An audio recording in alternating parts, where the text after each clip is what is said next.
মদিনার আকাশ সেদিন খুবই সুন্দর শান্ত ছিল, কিন্তু হযরত ফাতেমা রাদিয়াল্লাহু তাআলা আনহার হৃদয় ছিল অশান্ত। চারিদিকে শুধু ঈদের আনন্দ, কিন্তু তাদের ঘরে ছিল দুঃখ। ঘরের বাইরে হযরত ইমাম হাসান ও হুসাইন রাদিয়াল্লাহু তাআলা আনহু দেখলেন তার মতো ছোট ছোট বাচ্চারা নতুন জামা পরে ঈদের ময়দানে যাচ্ছে। এটা দেখে হযরত হাসান রাদিয়াল্লাহু তাআলা আনহু তাদের বাড়ির দিকে আসতে লাগলেন। এদিকে হযরত ফাতেমা রাদিয়াল্লাহু তাআলা আনহা তার নিজ কক্ষে বসেছিলেন। মনে মনে ভাবতে লাগলেন, আজ তো ঈদের দিন, ইমাম হাসান হুসাইনের নতুন জামা নেই, তাদের কি জবাব দেব? এই চিন্তা করে মা ফাতেমার হৃদয় যেন কেঁদে উঠল। ঠিক এমন সময় হযরত হাসান রাদিয়াল্লাহু তাআলা আনহু ঘরের মধ্যে প্রবেশ করলেন এবং বললেন, আম্মাজান, সবাই নতুন জামা পরে ঈদের ময়দানে যাচ্ছে, আমাদের নতুন জামা কোথায়? তখন হযরত ফাতেমা রাদিয়াল্লাহু তাআলা আনহা বললেন, তোমরা গোসল করে এসো, তারপরে নতুন জামা পরে ঈদের ময়দানে যাবে। হযরত হাসান ও হুসাইন রাদিয়াল্লাহু তাআলা আনহু যখন গোসল করার জন্য চলে গেলেন, ওই সময় হযরত ফাতেমা রাদিয়াল্লাহু তাআলা আনহা 2 রাকাত সালাত আদায় করলেন এবং আল্লাহর কাছে দোয়া করে বললেন, ওগো আল্লাহ, তুমি গফুরুর রহিম, রহমানের রহিম। আমার কলিজার টুকরা 2 সন্তানের দুঃখ আমি সইতে পারি না।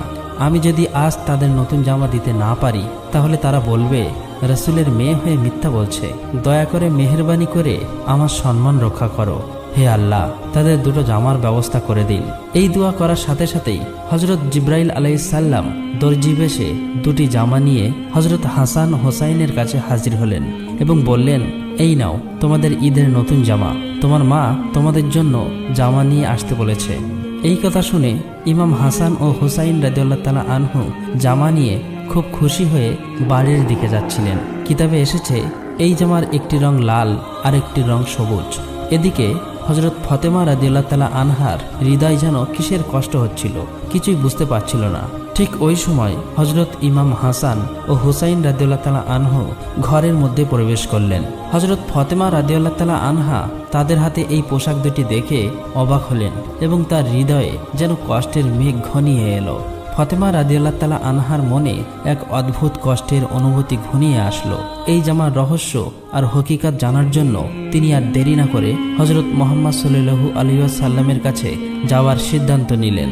অন্যদিকে হযরত জিবরাইল আলাইহিস সালাম হযরত মুহাম্মদ সাল্লাল্লাহু আলাইহি ওয়াসাল্লামের কাছে হাজির হয়ে বললেন, হে আল্লাহর রাসূল, তোমার নয়নের মণি মা ফাতেমা 2টি জামার হকিকত জানার জন্য তোমার এখানে আসছে। তুমি তাকে বলে দিও এই 2টি জামা জান্নাত থেকে পাঠানো হয়েছে। এই জামা শুধু পোশাক নয়, বরং এটি তাদের ভবিষ্যতের প্রতীক। লাল রং তাদের রক্তের প্রতীক আর সবুজ রং জান্নাতের প্রতীক। হাসান ও হুসাইনের জন্য যে ফজিলত আল্লাহ নির্ধারণ করেছেন তারই ইঙ্গিত এই জামা। এই কথা বলার পর হযরত জিবরাইল আলাইহিস সালাম সেখান থেকে বিদায় নিলেন। ঠিক ওই সময় হযরত ফাতেমা রাদিয়াল্লাহু তাআলা আনহা ঘরের মধ্যে প্রবেশ করলেন। তখন রাসূল সাল্লাল্লাহু আলাইহি ওয়াসাল্লামের চোখে পানি এসে গেল। তিনি বললেন, হে ফাতেমা, আমার এই 2টি কলিজার টুকরো যে কত বড় মর্তবা লাভ করবে তার এক ঝলক আল্লাহ রাব্বুল আলামিন আজ আমাকে দেখিয়েছেন। ফাতেমা, তোমার সন্তানদের জন্য এই জীবন যেমন পরীক্ষার তেমনি ফজিলতের। তারপর মুহাম্মদ সাল্লাল্লাহু আলাইহি ওয়াসাল্লাম আল্লাহর কাছে দোয়া করে বললেন, হে আল্লাহ, এর পরিবর্তে তুমি আমার উম্মতকে নাজাত দিও। এই কথা শুনে ফাতেমা রাদিয়াল্লাহু তাআলা আনহা চোখের পানি ধরে রাখতে পারলেন না এবং ভবিষ্যতের চিন্তায় ভারাক্রান্ত হয়ে উঠল। এইভাবে বছরের পর বছর অতিক্রম হতে লাগলো। ইমাম হাসান ও হুসাইন রাদিয়াল্লাহু তাআলা আনহু বড় হতে লাগলেন। একে একে হযরত মুহাম্মদ সাল্লাল্লাহু আলাইহি ওয়াসাল্লাম হযরত ফাতেমা রাদিয়াল্লাহু তাআলা আনহা সহ 4 খলিফা পৃথিবী থেকে বিদায় নিলেন। এভাবেই বহু বছর অতিক্রম হয়ে গেল।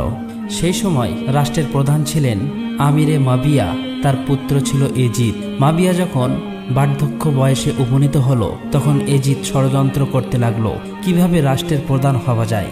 এদিকে অন্যায়ভাবে এজিদকে রাষ্ট্র শাসক পদে উপনীত করলেন, কিন্তু রাসূলের প্রতি ভালোবাসা, রাসূলের আদর্শ না থাকার কারণে তাকে কেউ মনে প্রাণে ভালোবাসত না এবং শাসক হিসাবে মানতে পারল না।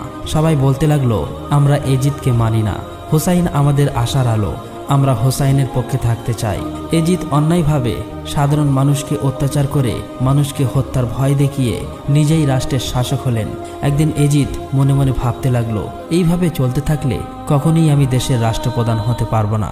যেভাবেই হোক হাসান এবং হোসাইনকে শেষ করতে হবে, এই পথের কাঁটা সরাতেই হবে। আসলে এজিদ ছিল চরিত্রহীন, তার হৃদয়ে কোনো দয়া মায়া ছিল না, রাষ্ট্রের ক্ষমতার লোভে একেবারে অন্ধ হয়ে গিয়েছিল। একদিন এজিদ কুফা নগরীর গভর্নর ইবনে জিয়াদকে ডেকে বললেন, তুমি তো কুফার গভর্নর, হোসাইনকে কুফায় ডেকে আনো, কেননা মদিনাতে হোসাইনকে মারা যাবে না।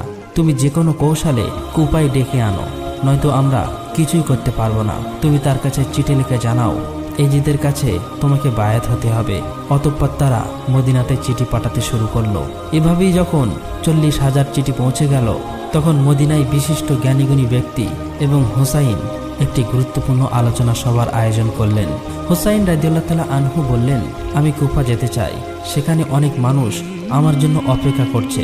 তখন সেখানে থাকা বিশিষ্ট ব্যক্তিদের মধ্যে একজন বললেন, হোসাইন, তুমি কুফাতে যেও না, কুফার আবহাওয়া ভালো না, সেখানে ইতিমধ্যেই অনেক সমস্যা সৃষ্টি হয়েছে। এখনো আমরা হাসানের ব্যথা ভুলিতে পারিনি, বরং সেখানে যাওয়ার